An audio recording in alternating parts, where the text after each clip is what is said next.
함께 기도하겠습니다.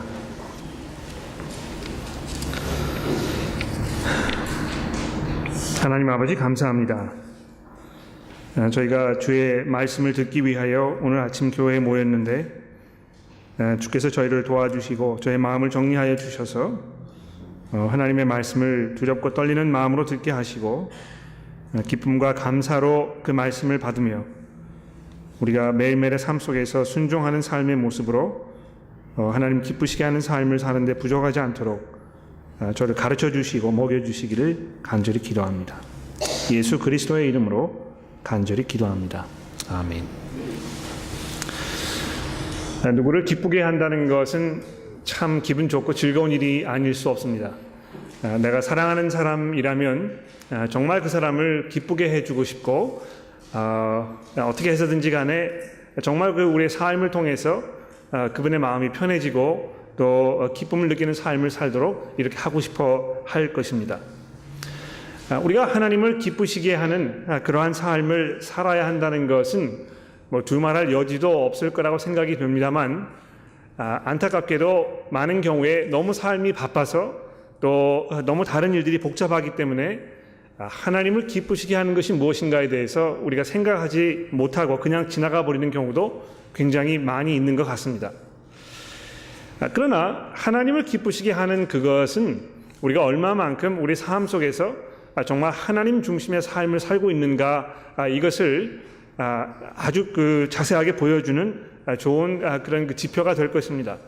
그래서 그냥 우리가 마음대로 우리 생각나는 대로 마음 내키는 대로 사는 것이 아니고 정말 주를 위해서 정말 하나님 보시기에 합당하고 그분 흡족하게 사는 이러한 삶을 사는 것이 우리에게 아주 마땅하다는 것입니다. 어떻게 하는 것이 그러면 하나님을 기쁘게 하는 것이겠습니까? 이것은 상당히 중요한 문제이고 우리가 정말 깊이 생각해 보지 않을 수 없는 그런 중대한 그런 이슈임에 분명합니다. 어떻게 하는 것이 하나님을 기쁘시게 하는 것입니까? 하나님께서 정말 우리 삶 속에서 기대하시고 바라시고 원하시는 그런 것들이 무엇일까요? 우리가 간구하고 하나님 앞에 간절하게 기도하는 그러한 내용들을 우리가 살펴보게 되면 하나님을 어떻게 하는 것이 기쁘시게 하는 것인가에 대해서 우리가 무슨 생각을 하고 있는지 그 기도를 통해서 알 수 있습니다. 제가 이제 가끔 그런 기도를 이렇게 접해 보게 됩니다. 인터넷을 통해서 어떤 분의 설교를 듣게 되거나 또는 책을 읽게 되거나 또 이렇게 대화를 나누면서 듣는 그런 내용 중에 하나는 하나님 정말 제가 저의 하고 있는 그 일, 사업이든지 간에 공부이든지 간에 무엇이든지 간에 제가 하고 있는 이 일을 통해서 하나님 정말 기쁘게 해드렸으면 참 좋겠습니다. 이렇게 이제 기도하는 경우를 우리가 보게 되는 것입니다. 뭘 말하는 것입니까? 가령 예를 들어서 제가 이제 사업을 막 시작을 했는데요. 하나님 정말 이 사업을 번창시켜 가지고 실적을 많이 내고 그래서 정말 예수 믿는 사람들이 사업 잘한다, 많은 사람들에게 이 귀감이 된다, 이런 모습을 통해서 제가 하나님 기쁘시게 해드리고 싶습니다. 이렇게 생각을 하는 것입니다. 또 대학 진학을 앞둔 부모님들 하나님 앞에 기도하죠. 하나님, 제 아들 누구누구가, 제 딸 누구누구가 이번에 이제 대학 시험을 보게 되어 있습니다. 정말 좋은 성적을 내서 하나님께 영광을 돌리고 싶습니다. 정말 좋은 대학에 진학을 해서 좋은 학과에 가서 정말 하나님께 이 영광이 되는 그런 이렇게 기도하는 것을 우리가 쉽게 보게 됩니다. 그러나 정말 우리가 하나님을 기쁘시게 해드리기 위해서 이렇게 기도하는 것인가? 아니면 내가 마음속에 원하는 이것을 하나님 기뻐하시는 것이겠지라고 포장을 해서 하나님께 부탁을 드리는 것인가? 이거 우리가 날카롭게 구별할 필요가 있지 않을까? 그렇게 생각을 합니다. 정말 하나님을 기쁘시게 하는 것은 무엇일까? 정말 하나님을 기쁘시게 하는 것이라면 내가 원치 않는 것이라도 내가 그것을 선택할 것인가? 이런 문제를 우리가 생각해 보지 않을 수 없다는 것입니다. 자, 그래서 그것을 전제로 해서 이제 데살로니가 전서 오늘 본문 말씀을 우리가 좀 살펴보면서 이 하나님 기쁘시게 하는 삶에 대해서 잠시 몇 가지 생각해 보도록 합시다. 1절부터 3절 말씀에 보시면 사도 바울이 이렇게 결론을 내리고 있습니다. 우리가 주 예수로 말미암아 너희에게 무슨 명령을 준 것을 너희가 안다. 여러분 잘 알고 계십니다. 또 1절 말씀해 보시면 주 예수 안에서 너희에게 구하고 권면하노니 너희가 마땅히 어떻게 행하며 하나님을 기쁘시게 할 수 있는지를 우리에게 배웠으니, 즉 다시 말해서 이 데살로니가 교회에 있던 성도들은요, 어떻게 하는 것이 하나님을 기쁘시게 하는 것인지에 대해서 아주 분명하게 알고 있었다는 것입니다. 성경을 이렇게 잘 생각해보고 신앙이 자라가면서 제가 정말 놀랍게 생각하는 것은 우리가 그리스도인으로서 하나님의 마음을 읽을 수 있게 되었다는 것입니다. 뭐 이 그 물속 깊이는 우리가 보지 못해도 볼 수 있어도 사람의 마음 한길 여기는 알 수 없다, 이렇게 옛 성인들도 말씀을 하셨는데요. 정말 이 사람이 그 안에서 뭘 생각하고 있는지, 그 마음속에 원하는 것이 무엇인지 이거 판단하기가 굉장히 어렵습니다. 알쏭달쏭하고, 특히 우리 이제 그 호주 분들하고 이야기를 해보면요, 동양 사람들하고 이야기할 때 예라고 이야기하는 것이 정말 예인지 아니라고 하는 것을 예라고 얘기하는 것인지 이 분간하기가 굉장히 어렵다고 이렇게 말씀들을 많이 하세요. 여러분들 그런 얘기 들어보셨습니까? 이 자기 속마음을 잘 드러내지 않는 것입니다. 또 어떤 면에서 마음에 있는 것을 드러내지 않는 것인지 미덕이라고 생각하는 그런 경우도 많이 있다는 것이죠. 그런데 하나님께서는요, 그렇게 알쏭달쏭한 여러분과 저로 하여금 계속해서 추측을 하게 만드는 그런 분이 아니시라는 이것이 저에게 굉장히 놀라운 사실로 다가왔습니다.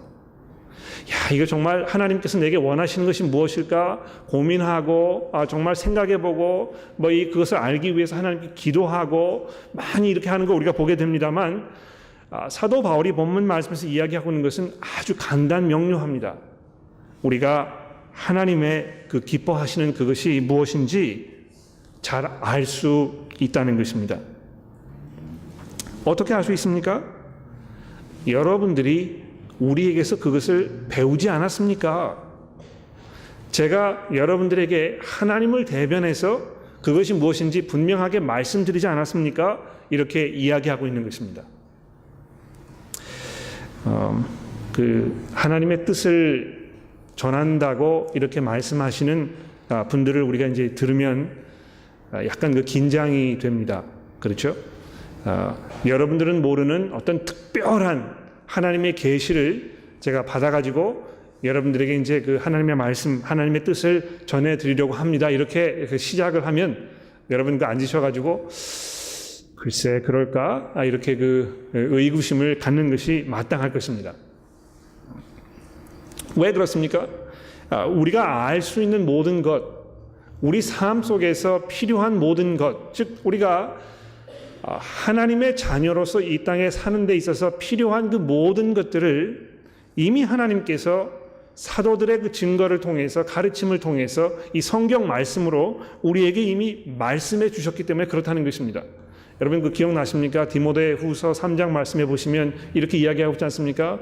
모든 성경은 하나님의 감동으로 된 것으로 교훈과 책망과 바르게 함과 의로 교육하기에 유익하니 이는 하나님의 사람으로 모든 선한 일을 하기에 풍족하게 하려 하심이라. 그래서 우리가 이 성경을 잘 읽고 알고 있을 때 하나님을 기쁘시게 하는 것이 무엇인지 우리가 분명하게 잘 알 수 있다는 것입니다. 어떻게 하는 것이 그러면 하나님을 기쁘시게 하는 그 뜻입니까? 자, 그 문제에 대해서 사도 바울이 이제 이렇게 말씀을 하고 있죠. 3절 말씀해 보시면 하나님의 뜻은 이것이니, 이미 알고 있는 사실을 다시 한번 분명하게 거듭해서 강조해서 말씀하고 있는 것입니다. 하나님은 이것이니 무엇입니까? 너희의 거룩함이라. 하나님을 기쁘시게 하는 것은요, 우리가 거룩하게 사는 것입니다. 자식이 좋은 학교에 들어가서 하나님께 영광을 드리는 것일까요? 우리 사업이 잘 돼서 우리가 하나님께 영광을 드리는 것일까요? 하나님 기쁘시게 하는 것은 우리가 모여가지고 주일 아침에 모여서 아주 성대하게 어떤 그 예배라는 예식을 갖는 것입니까? 우리가 하나님께 이 좋은 그런 건물을 지어드리는 것, 그런 것입니까? 무엇 어떻게 하는 것이 정말 하나님을 기쁘시게 하는 것입니까? 우리가 거룩하게 사는 것입니다. 이 거룩하다는 말은요, 우리가 이제 일상생활에서 잘 사용하지 않는 그런 단어입니다만, 상당히 그 일상적인 의미를 가지고 있습니다. 거룩하다는 말은 쉽게 이야기해서 구별되었다는 것입니다. 다른 것과 다르다는 것입니다. 이것을 보면 다른 것과 아주 선명하게 이 다른 점이 눈에 들어오기 때문에 다른 것을 볼 수 없는 그런 그 상황을 말하는 것입니다. 하나님께서 이스라엘 백성들을 애굽에서 불러내셔가지고 광야 생활에 40년 동안 지내면서 있다가 그 약속의 땅으로 들어갔을 때 하나님께서 계속해서 이스라엘 백성들에게 강조하신 것이 무엇입니까? 그러니까 그 땅에 들어가게 되면 이미 거기에 있는 살던 그 사람들처럼 살지 말라는 것입니다. 그들이 쫓는 그 신들도 쫓지 말고 그들의 그 풍습도 따르지 말고 그들이 먹는 거, 그들이 입는 모습, 이런 모든 것들, 이런 것들부터 구별되는 새로운 삶을 살라고 하나님께서 말씀하셨다는 것이죠. 그래서 여러분 우리가 이제 레위기서를 살펴봤던 지가 얼마 되지 않습니다만 그 레위기서에 그런 내용이 있지 않았습니까? 밭을 갈 때 어떻게 밭을 갈아야 하는지, 곡식을 추수할 때 어떤 모습으로 추수해야 하는지, 어떤 음식을 우리가 먹을 수 있는지, 어떤 거 먹지 말아야 하는지, 옷은 어떻게 입어야 하는지, 어떤 옷감을 우리가 사용해야 하는지, 머리는 어떻게 해야 하는지, 그런 삶의 자질구레한 모든 것들이 이 레위기서에 보면 이제 등장이 되고 있는데요. 왜 하나님께서 그것을 그렇게 자질구레하게 자세하게 이스라엘 백성들에게 설명하고 있는 것입니까? 그만큼 하나님께서 백성들이 이 거룩하게 사는 것, 구별되게 사는 것을 중요하게 생각하신 것이고, 어떤 면에서 구별되어야 하는가, 이 문제가 굉장히 중요했기 때문에 그렇다는 것입니다.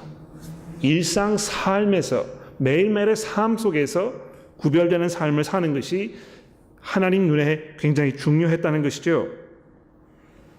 그래서 오늘 본문 말씀을 통해서 사도 바울이 이야기하고 있는 나머지 부분도 우리의 일상생활과 아주 밀접하게 관련되어 있는 두 가지 사실을 이렇게 뽑아가지고 우리에게 말씀해 주고 있습니다. 근데 여러분 오해하지 마십시오. 여기 사도 바울이 이제 그 거룩함, 하나님의 뜻이 이제 거룩한 것이다 이렇게 이야기를 하고 나서 이 성적인 면하고 형제 사랑하는 것 두 가지 이야기하고 있는데요. 그 두 가지 면에서만 거룩하라고 이야기하고 있는 거 아닙니다.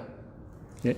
삶의 모든 부분에서 우리가 거룩해져야 할 텐데 특별히 이 두 가지 이슈를 뽑아가지고 지금 이야기하고 있다는 것입니다. 아마 그 두 가지를 특별히 뽑았던 이유는 어떤 그 상황적 배경이 있지 않았나 생각이 됩니다. 가령 예를 들어서 데살로니가라는 그 도시가 이 헬라 문화권에 있었거든요. 잘 아시다시피 이 헬라 문화권은 자기의 그 신들을 섬기면서 그 신을 섬기는 예배 방식 중에 하나로 굉장히 성적으로 문란한 그런 문화가 있었습니다. 그래서 신들을 섬기는 그 성전 안에 어떤 그 몸을 파는 여자들을 불러다가 그 여자들과 이 성교 관계를 맺으면서 마치 그것이 그 신을 섬기는 것인 것처럼 이렇게 생각하는 그런 그 종교 관습들이 이 헬라 문화권에 아주 팽배해 있었다는 것입니다. 그래서 거기에 들어가 가지고 복음을 전해서 이 예수 믿게 되었던 이 데살로니가인들에게 사도 바울이 이 문제에 대해서 조금 더 심각하게 좀 더 중요성을 띠고 이야기하지 않았나 그렇게 생각을 합니다. 어떤 면에서 그 당시에 이 데살로니가 교회의 그 상황과 지금 여러분과 제가 살고 있는 우리 현대 사회의 상황도 그다지 다르지 않은 것처럼 느껴지게 됩니다. 60년대 그 성개방 운동 이것을 통해서 이제 불과 40년 한 반세기 정도 시간이 흘렀는데요. 그 기간 동안에 우리 사회에 얼마나 많은 변화들이 일어났는지 모릅니다. 특히 그 피임 이런 그 제도가 이제 정착이 되고 나면서부터 또 더 그런 일들이 막 불붙듯이 우리 사회 속에 일어나지 않나 생각을 합니다. 또 이 과학의 발달을 통해서 기술의 발달을 통해서 이 인터넷이라는 것이 이제 우리 삶에 이 보편화되면서부터 더욱 더 그러한 현상이 가속화되고 있는 것이 아닌가 이렇게 생각이 되는 것입니다. 또 우리 인간의 마음이 점점 패역해지면 패역해질수록 하나님께서 정해놓으신 어떤 그 가정 생활이라든지 이 성관계를 맺는 것이라든지 이런 것이 점점 와해되고 사람들의 그런 그 하나님을 향한 이 반역적인 모습이 이런 부분에서 아주 강력하게 드러나는 것이 아닌가 이렇게 생각이 되는 것입니다. 그래서 많은 여성분들이 이 내 몸은 내 것이기 때문에 내가 결정을 내리고 내가 원하는 것을 선택해서 살 수 있다고 이렇게 이야기하는 것입니다. 그래서 이 그 낙태하는 문제도 그렇고요. 또 이 성관계를 내가 누구와 맺을 것인가 이런 문제를 생각하는 데 있어서도 점점 하나님께로부터 멀어지는 그런 사회 현상을 우리가 보게 되는 것입니다. 남편과 아내가 결혼해서 일평생 함께 사는 것이 오랫동안 우리 인간 사회에 유지되어 왔었는데 이제 그것이 더 이상 정상적인 삶의 모습이 아닌 것처럼 느껴지는 그런 쪽으로 사회가 기울어져 가고 있습니다. 오히려 나는 결혼하지 않고 살겠다고 생각하는 분들이 훨씬 더 많이 늘어나고 있는 것입니다. 결혼을 해도 될 수 있으면 나중에 결혼을 하고 그 전까지 내가 충분하게 어떤 그 성적 쾌락을 만끽해 보겠다고 생각하는 그런 그 사고 방식이 이 동양 문화권 우리 한국에도 점점 팽배해지는 것을 우리가 보게 되는 것입니다. 우리는 이 음란물의 이 홍수 가운데 살고 있음이 분명합니다. 제가 여러 번 말씀을 드렸습니다만 그 인터넷을 통해서 얼마나 쉽게 있던 그 음란물들을 우리가 접해 볼 수 있는지 모릅니다. 또 이 한국의 어떤 그 언론 매체나 이런 것들이 아주 적극적으로 이 음란물을 사람들에게 배포하고 이것을 부추기는데 앞장서고 있는 것을 우리가 볼 수 있는 것이죠. 아마 여기 많은 분들이 인터넷을 통해서 한국의 뉴스를 접하시고 한국의 신문을 검색하시고 이렇게 하실 텐데 한국의 그 대표적인 신문들이 운영하고 있는 그 웹사이트를 보게 되면 그 맨 앞 표지에다가 아주 노골적으로 그러한 그 사진들 또 외설적인 어떤 그 문구들을 적어 놓으면서 사람들이 자꾸 그것을 보게 만드는 이런 것을 부추기는 것입니다. 호주 사회에서는 그런 것이 조금 덜한지 모르겠습니다만 한국에서 직장 생활을 하시던 많은 분들이 하시는 말씀은 한국의 이 접대 문화 때문에 그리스도인들이 그리스도인다운 삶을 사는 것이 참 어렵다고 이렇게 말씀하시는 것을 제가 여러 번 들었습니다. 그냥 손님을 만나가지고 식사를 하는 것이 아니고 그 손님을 만나면 꼭 술을 대접해야 되는 것이고 술도 그냥 보통 대접하는 것이 아니고 어떤 룸사롱이라든지 이런 데 데리고 가서 어떤 그 다른 여자분들 동석해가지고 술을 먹여드려야 하고 거기에서 무슨 행위가 벌어지든지 간에 우리가 참고 견뎌야 하는 그런 것들이 얼마나 만연해 있는지 모르는 것입니다. 호주에 있는 그 교민 잡지를 보아도 그 교민 잡지 안에 그런 문화를 자꾸 부추기려는 그런 내용들이 계속 제기되고 있는 것을 우리가 또 보게 되는 것입니다. 마치 음담 패설을 하는 것, 이거 잘하는 것이 사람들에게 인기 있는 사람처럼 느껴지는 그런 그 사회 속에 우리가 살고 있습니다. 특히 남성분들이 은근하게 그런 이야기하는 거, 잘하는 거, 이것을 사람들에게 그 인기 끄는 일로 이렇게 생각하는 경우가 얼마나 많이 있는지 모릅니다. 남자들끼리 모이면 거기에서 그런 그 내용의 대화가 이루어지지 않으면 분위기가 살아나지 않는 것 같은 그런 시대 속에 우리가 살고 있는 것입니다.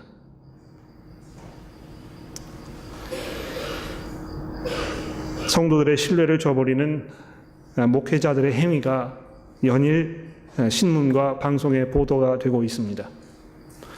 여신도와 함께 불륜을 저질렀던 어떤 목사들의 이야기가 계속해서 이 신문 방송을 통해서 터지고 있는 것입니다. 호주에서는 여러분 잘 아시다시피 특히 이제 여러 그 어린 아이들을 돌보던 그 기관에서 그 기관을 책임지고 있던 어떤 그 지도자 역할을 했던 사람들이 그 어린 아이를 성적 학대하고 자기의 그 쾌락을 즐기는 어떤 도구로 사용했던 그런 그 일들이 비일비재하게 일어났던 사실들에 대해서 지금 속속히 밝혀지고 있는 것입니다.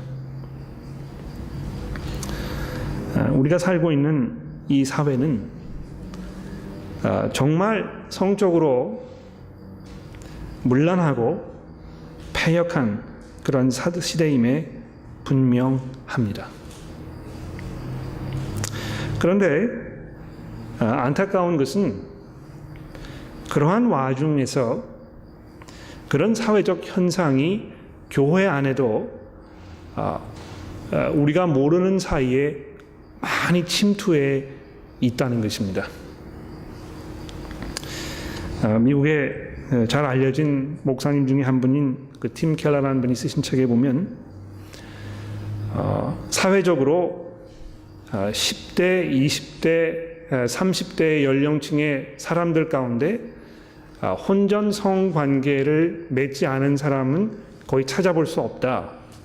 이제 이렇게 이야기를 했습니다. 실제로 우리 그 한국 사회를 봐도 그게 분명합니다. 통계학적으로 봤을 때 10대 후반, 10대 초반도 마찬가지고요. 10대를 지나서 20대가 들어가게 되면 이 성관계를 맺어보지 못한 사람을 바보 같은 사람으로 취급하는 그런 그 문화가 얼마나 많이 정착되어 있는지 모르는데요. 더 놀라운 것은 그 목사님께서 그 목회하고 계시는 교회의 젊은 사람들 가운데에도 기독교인들인데도요, 그 안에서 이 혼전 성 경험을 경험해 보았고 또 그것을 그렇게 살고 있는 사람들이 상당수가 되고 있다는 것입니다. 저희가 이런 문제를 이렇게 터놓고 쉽게 이야기할 수 없는 그런 문화임에 분명합니다만 오늘 본문 말씀이 우리에게 이제 이 문제를 이야기하고 있기 때문에 제가 여러분들에게 이 문제에 대해서 조금 더 적나라하게 말씀을 드려보려고 합니다. 저희 교회에 그 스파크 청소년 사역이 잘 이루어지고 있습니다. 또 저희 교회에 대학생들을 위한 그 젊은 연령층의 학생들 함께 모이고 있는 그 SBF 사역이 잘 이루어지고 있습니다. 그 두 가지 사역에 참여하고 있는 학생들의 숫자를 합치면 약 한 100여 명가량이 될 것입니다.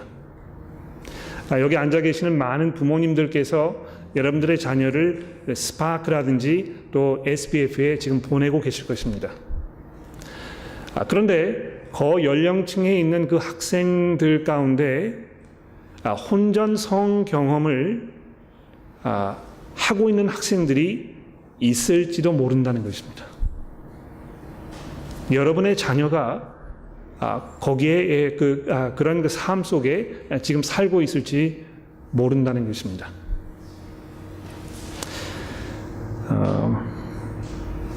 실제로 그런 경우들이 있었습니다. 실제로 제가 그런 상황이 벌어졌기 때문에 거기에 많은 시간을 투자하고 그걸 정리하고 이렇게 하는 일들이 있어 왔다는 것입니다. 그것은 여러분과 저의 자녀의 문제입니다. 이것이 어떤 그 다른 사람의 문제가 아니고요, 우리 교회 안에 있는 문제라는 것입니다. 젊은 사람들뿐만이 아니고 조금 나이가 있는 분들도 이 성적인 문제에 대해서 우리가 솔직하게 이야기하고 어떻게 하는 것이 여기에서 거룩한 삶을 사는 것인가, 이거 우리가 돌아보지 않을 수 없다는 것입니다. 호주 시드니 교구에 굉장히 영향력 있던 목사님 중에 한 분이셨던 존 챕먼이라는 목사님이 계십니다. 아시는 분도 계실 것이고 또 그분의 이름을 들어보신 분도 계실 텐데 지금은 이제 뭐 세상을 떠나셔서 계시지 않습니다만, 그분이 이 시드니 그 어떤 그 복음주의 진영에 오랫동안 상당한 영향력을 발휘하셨던 훌륭한 목회자이십니다. 근데 그분 세상 떠나시기 몇 년 전에 저와 제 동료 목사들이 그분과 함께 앉아가지고 이렇게 이야기를 할 수 있는 그런 자리가 있었습니다. 저기 이제 한 10대 명가량 우리가 앉아가지고 그분 모셔다가 우리의 생각도 좀 말씀드리고 또 그분의 그 경험도 들어보고 이러는 자리가 있었는데요. 우리 모두가 이제 목회자들이기 때문에 목회를 하면서 겪는 여러 가지 어려움들을 이야기하다가 이 성적인 문제에 대해서 우리가 이야기할 수 있었습니다. 목사님들이기 때문에 성도들을 대하는 데 있어서, 특히 여성 교우분들 대하는 데 있어서 어떻게 이 성적으로 우리가 거룩하고 우리의 그 조심할 수 있는가, 이런 문제를 다루는 그런 자리였습니다. 근데 그 자리에서 제 동료 친구 하나가 그 목사님에게 그 당시 이제 연세가 뭐 한 70대 초반 정도 되셨던 것 같은데 그 목사님에게 이렇게 여쭈었습니다. 목사님, 그 연세가 이제 많이 드시고 연륜이 있으셔가지고 그러시니까 이 성적인 문제를 그 어떤 그 유혹이라든지 이런 문제를 다루는 게 훨씬 더 수월해지셨습니까? 그런 문제가 좀 더 덜 이제 문제화되고 있습니까? 이렇게 그분에게 여쭈어본 것입니다. 실제로 뭐 이 연세가 들면 그 성욕이 이제 감퇴하고 그래서 더 이상 뭐 그런 문제가 크게 이렇게 문제가 되지 않는다고 우리가 단정을 질 수 있을지 모르겠습니다. 그런데 그 목사님께서, 칠순 되신 그 목사님 뭐라고 얘기하시는지 아십니까? 여러분, 그렇지 않습니다.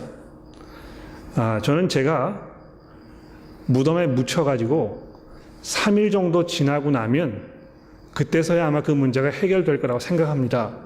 이렇게 대답하셨다는 것입니다. 연세가 그렇게 많이 있어도요, 이 문제로 계속 고민하고 있다는 것입니다.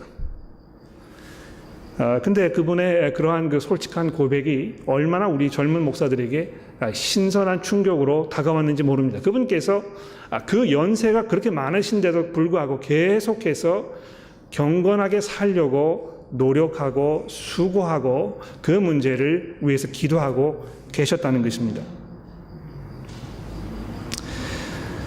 여성 교우 여러분들은 그것을 잘 이해하실지 모르겠습니다만, 여러분들께서 교회에 어떤 옷을 입고 오시는가 하는 것이 남자 교우들 분들 사이에 아주 민감한 문제로 대두될 수 있습니다. 우리 남자들은요, 이 시각적으로 많은 자극을 받는 그런 존재들입니다. 그래서 여러분들이 어떻게 그 몸을 잘 꾸미고 오셨는지가 남자들의 눈에 아주 분명하게 드러난다는 것입니다. 그래서 저희 교회 여성분들 잘 하고 계십니다만 그 문제에 있어서 더욱 더 조심하시고, 또 여성분들 사이에서 우리가 서로 조심하자고, 남자분이 여자분에게 조심하시라고 말씀드릴 수는 없지 않습니까? 그렇죠? 여성분들께서 서로 그 문제에 대해서 솔직하게 얘기하고 뭐 이렇게 주의를 주기도 하고 그렇게 하는 것이 분명히 필요할 것입니다. 자, 그래서 3절 말씀해 보시면, 하나님의 뜻은 이것이니 너희의 거룩함이라 곧 음란을 버리고 각각 거룩함과 존귀함으로 자기 아내 대할 줄을 알고, 이렇게 되어 있습니다. 여기 이제 그 개역 개정 성경에 보시면 그 아래 이제 설명을 이렇게 달아놓았는데요. 각각 거룩함과 존귀함으로 자기 아내를 대할 줄 알고, 이렇게 번역을 할 수도 있고, 또는 각각 거룩함과 존귀함으로 자기 몸을 절제할 줄도 알고, 이렇게 번역을 할 수도 있다고, 이렇게 그 두 가지 설명을 해 놓았습니다. 그 이유는 여기 그 아내라고 번역되어 있는 그 단어의 원뜻이 그릇이라는 단어이기 때문에 그런 것입니다. 예. 그래서 아내를 지금 이야기하는 것인지 자기 자신을 이야기하는 것인지 아주 분명하게 우리가 정답을 내리기가 조금 난해합니다만, 어쨌든지 간에 이 4절 말씀의 중요한 부분은 거룩함과 존귀함으로 우리의 몸을 다룰 줄 알아야 한다는 것입니다. 또 5절 말씀에 하나님을 모르는 이방인과 같이 세욕을 따르지 말고 이렇게 되어 있습니다. 이 세상 사람들이 가지고 있는 이 성에 대한 가치관, 거기에 휩쓸려 가지 말라는 것입니다.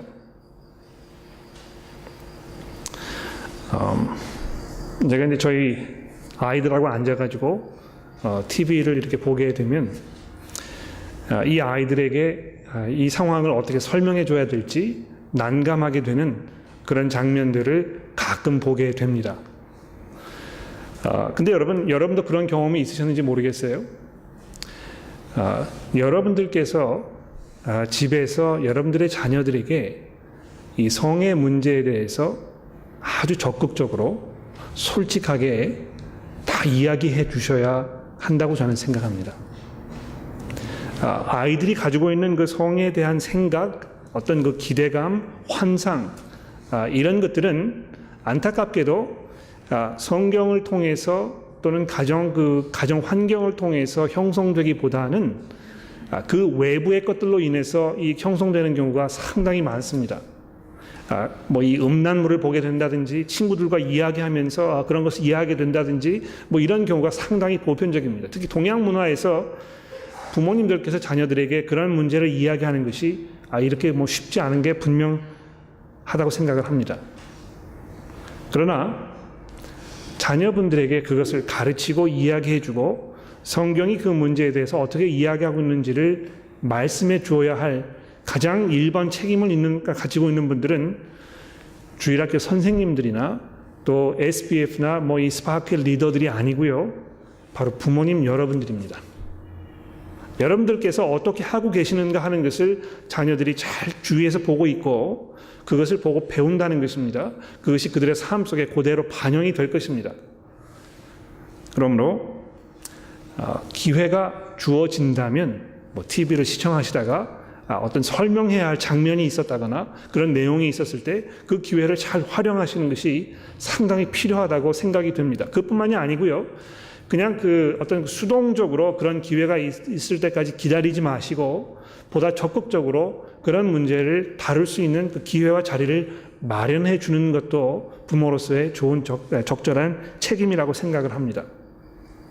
저와 이제 제 집사람이 그 문제를 저희 아이들에게 어떻게 가르칠 것인가에 대해서 생각하면서 여러 가지 방법을 강구해 보고 있는 중인데요. 가장 좋은 방법은 그 아이들에게 솔직하게 얘기하는 것입니다. 그냥 뭐 갑자기 아닌 맘에 홍두깨라고요. 삶의 어떤 중요한 이슈들에 대해서 한 번도 이야기하지 않다가 너 일리 좀 와봐. 우리 이 섹스의 문제에 대해서 얘기하자 이렇게 이야기하시면 아이들이 아마 기겁을 하고 도망갈 것입니다. 그렇죠? 근데 그렇게 하지 마시고 차근차근 삶의 중요한 문제들에 대해서 여러분께서 많이 이야기하시는 그런 문화를 가정에 정착시키는 것이 굉장히 중요하겠고요. 그런 와중에서 이 문제를 다루는 것이 굉장히 필요할 것입니다. 어제 저희 집사람이 이퀴프 여성 컨퍼런스에 갔다가 책을 한 권 구해 왔거든요. 젊은 아이들에게 이 성의 문제에 대해서 어떻게 이야기할 것인가 다루는 그런 책인데 그 내용을 우리가 좀 읽어보고 여러분들에게 도움된다면 제가 소개해 드리려고 그렇게 생각을 하고 있습니다. 자, 그런데 우리 문화가 이 성의 문제에 대해서 그만큼 개방적이기 때문에 저희 아이들도 굉장히 개방적이고 그래서 TV를 보게 되었을 때 그런 장면이 등장하게 되면 그냥 대수롭지 않게 넘어가 버리는 경우가 상당히 많다는 것입니다. 그리고 점점 무감각해지는 것이죠. 그 정도는 뭐 괜찮아 이렇게 생각하면서 그냥 넘어가 버리는 것입니다.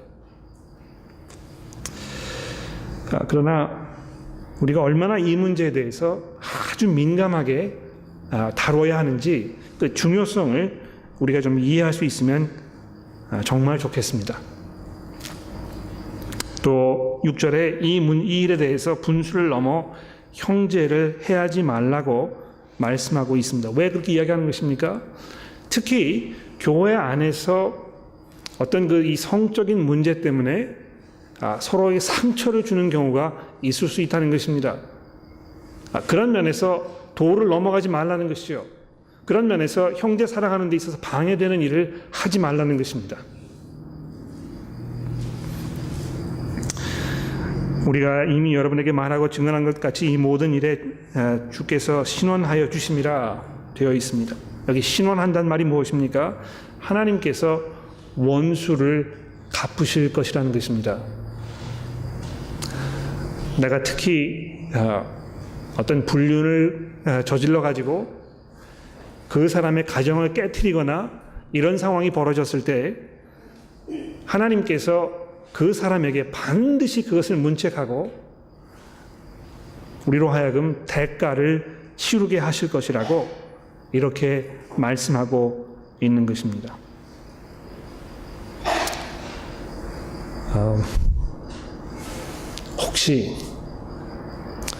혹시 이 자리에 내가 넘지 말아야 할 선을 넘어서 내 배우자 아닌 다른 사람과 어떤 성적 관계 속에 있는 분들이 계시다면 여러분은 여러분의 배우자에게 엄청난 잘못을 하고 있는 것입니다. 그 배우자는 예수 그리스도께서 자기의 피를 그 값으로 치우르셔서 하나님께서 사신 하나님의 귀한 존재들인데요. 그 배우자를 옆에 두고 내가 다른 사람과 불륜을 저지른다는 것은 내 배우자를 향해서 엄청난 폭력을 가하는 것입니다.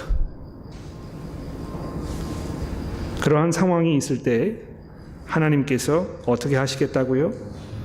신원하시겠다는 것입니다. 그 원통함을 풀어주시겠다는 것입니다. 원수를 갚으시겠다는 것입니다. 그러므로 하나님이 우리를 부르시면 부정함이 하심이 아니요 거룩하게 하심이니 그러므로 저버리는 자는 사람을 저버림이 아니요 너에게 그의 성령을 주신 하나님을 저버린 것이라고 사도 바울이 아주 강력하게 오늘 말씀하고 있는 것입니다. 두 번째로 형제 사랑에 관해서 오늘 사도 바울이 말씀하고 있습니다. 시간이 이제 많이 지났기 때문에 자세한 말씀은 제가 생략을 하도록 하고요. 여기 한 가지 중요한 이슈를 다루도록 해보겠습니다. 9절 말씀이 이렇게 되어 있죠. 형제 사랑에 관하여는 너희에게 쓸 것이 없음은 너희 자신이 하나님을 가르침을 받아 서로 사랑함이라. 너희가 온 마게도니아 모든 형제에 대하여 과연 이것을 행하도다. 형제들아 권하노니 더욱 그렇게 행하고 이미 여러분들이 잘하고 있습니다만 이 문제에 있어서 조금 더 쉬지 마시고 더 잘하십시오. 사도 바울이 이렇게 권하고 있는 것입니다. 자, 그런 후에 뭐라고 이야기합니까? 11절에 보십시오. 또 너희에게 명한 것 같이 조용히 자기 일을 하고 너희 손으로 일하기를 힘쓰라. 이 형제 사랑하는 문제에 대해서 이야기하면서 특별히 11절에 더 나아가지고 조용히 자기 일을 하라 이렇게 되어 있습니다. 그 영어 성경 가지고 계신 분들 보시면 거기 이제 그 quiet life, 조용한 삶을 살아라 이제 이렇게 말씀하고 있는데 조용한 삶을 사는 것과 형제 사랑하는 것과 무슨 관련이 있는 것입니까? 잘 들어보십시오.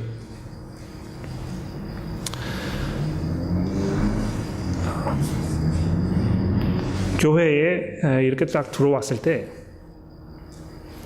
많은 사람들에게 관심을 받고 싶어하는 그런 마음이 우리 모두에게 조금이나마 있지 않나 생각을 합니다.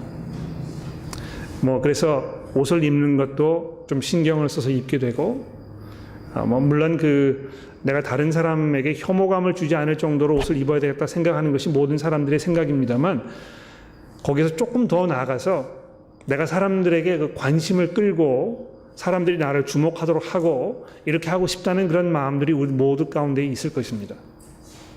또 지금 내가 어떤 그 삶을 살고 있는지, 내가 얼마만큼 사업에서 잘 하고 있는지, 우리 자녀들이 얼마만큼 학업의 성적이 뛰어났는지 이런 것들을 사람들에게 좀 알려주고 자랑하고 싶어하는 그런 마음들이 우리 모두에게 있을 것입니다. 내가 얼마만큼 학업을 많이 쌓았는지, 내가 얼마만큼 그 뭐 사회에서 그 높은 지위에 있는지 이런 것들 누가 좀 알아줬으면 좋겠고 하는 그런 마음들이 있을 것입니다. 그런데 어떤 분들은요, 그러한 모든 마음들을 숨기지 못하고 교회 들어와 가지고 그것을 막 이렇게 대어놓고 자랑하면서 활보하는 것입니다. 여러분 기억나시는지 모르겠습니다만 이사야서 2장에 보시면 이사야 선지자가 그 당시에 예루살렘에 살던 그 여성들에게 그 던졌던 그 비판의 메시지가 있습니다. 그 여성들이요, 얼마나 그 목을 길게 빼어내고 자기들을 치장하고 나서 이 금은 보화로 자기 몸을 장식하고 철렁철렁거리면서 거리를 활보하고 그러면서 사람들에게 이 주의를 끌려고 하는지 그런 삶을 이야기했던 것입니다. 그래서 여기 이 조용하게 산다는 것은요, 그런 삶을 배격하는 것을 이야기하는 것입니다. 예? 정말 그 사람들의 마음을 동요하게 하고 마음을 부추겨가지고 어떤 마음 속에서 남을 향해서 원망하거나 자기 형편을 원망하는 그런 마음이 들도록 하는 그런 삶의 모습, 사람의 마음에 질투심을 불러일으키는 그런 모습, 내가 원든 원치 않든지 간에 나의 행위나 나의 상황으로 인해서 남들이 보았을 때 이 마음 속에 막 그 어떤 그 욕심이라든지 원망이라든지 이런 게 불불도록 일어나게 되는 그런 상황, 그렇게 살지 말라는 것입니다. 형제 자매를 향한 따뜻한 사랑의 배려는 내가 자랑할 것이 있어도 그것을 감추는 것입니다. 또 조용하게 너희 손으로 일하기를 힘쓰라. 이는 외인에 대하여 단정히 행하고 또한 아무 궁핍함이 없게 하려 함이라. 이렇게 이야기하고 있습니다. 열심히 일하는 것, 자기의 손으로 일하는 것, 이것이 형제 사랑하는 그 길의 한 중요한 부분이라고 이야기하는데 왜 그런 것입니까? 열심히 일해서 내가 다른 사람들에게 의지하지 않아도 되는, 또 더 나아가서 내가 번 것을 가지고 남들을 돌아보아주고 아껴주는 그런 일을 할 수 있는 이런 것들이 실제적으로 형제 자매를 사랑하는 아주 실제적이고 구체적인 방법 중에 하나라고 오늘 사도 바울이 우리에게 말씀하고 있는 것입니다. 하나님을 기쁘시게 하는 것은 어떤 면에서 어떤 그 종교적인 냄새를 많이 풍기는 그거 이야기하지 않습니다. 내가 얼마나 기도를 유창하게 하는지, 내가 얼마나 성경 지식이 많은지, 얼마나 우리가 주일날 모여가지고 이 그 모임을 아주 성대하게 이렇게 하는 것인지, 우리가 얼마나 훌륭한 교회 건물을 지어서 하나님께 봉헌하는 것인지, 그런 문제와 관련되어 있지 않다는 것입니다. 오히려 우리가 매일매일의 삶 속에서 어떤 모습으로 살아가고 있는가, 이것이 하나님 보시기에 훨씬 더 중요한 그러한 문제라는 것입니다. 그래서 사도 바울이 로마서에서 그렇게 말씀하고 있지 않습니까? 너희가 이 세상을 본받지 말고 너의 마음과 뜻을 새롭게 하여. 그렇습니다, 여러분. 이 세상이 흘러가고 있는 방향을 우리가 잘 파악하고 그것을 잘 분석하고 성경적으로 생각하고 결정을 내리는 것이 어떤 것인가를 우리가 신중하게 생각하는 그런 그 분별력을 키우는 것, 또 그 분별력을 가지고 좋은 결정을 내려서 우리가 경건하게 사는 것, 바로 이것이 하나님을 기쁘시게 하는 삶이라는 것입니다. 기도하겠습니다.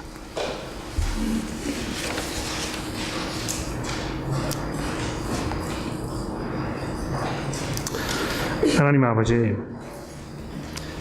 저희가 정말 하나님을 기쁘시게 해드리기를 원합니다. 저희 내리는 결정들과 마음속에 담아두고 있는 그 소원함과 우리의 행위와 우리의 생각들과 우리의 말들과 형제 자매를 대하는 그 모든 태도에서 우리가 거룩해지기를 원합니다. 우리가 세상 사람들과 구별되는 삶을 살기를 원합니다. 주께서 저희를 도와주시고 인도하여 주셔서 우리가 어떻게 다른 모습을 보여야 할지 이해할 수 있도록 도와주시고 또 서로가 그 문제를 잘 이해할 수 있도록 우리가 가르치며 격려하는데 게으르지 않도록 저희를 도와주시고, 혹시 우리의 삶 속에서 우리가 변화되어야 할 삶의 가치관이나 생각하는 사고방식이나 우리의 행동이 있다면 저희가 그것을 바로 버릴 수 있도록 도와주시고, 또 형제자매들이 그렇게 함께 할 수 있도록 우리가 가르쳐주는 그런 그 좋은 모습들이 저희 가운데 있어지도록 저희를 도와주시기를 간절히 기도합니다. 그래서 하나님 저희 보셨을 때 참 기뻐하시는 삶을 살 수 있도록 저희 도와주시기를 예수 그리스도의 이름으로 간절히 기도합니다. 아멘.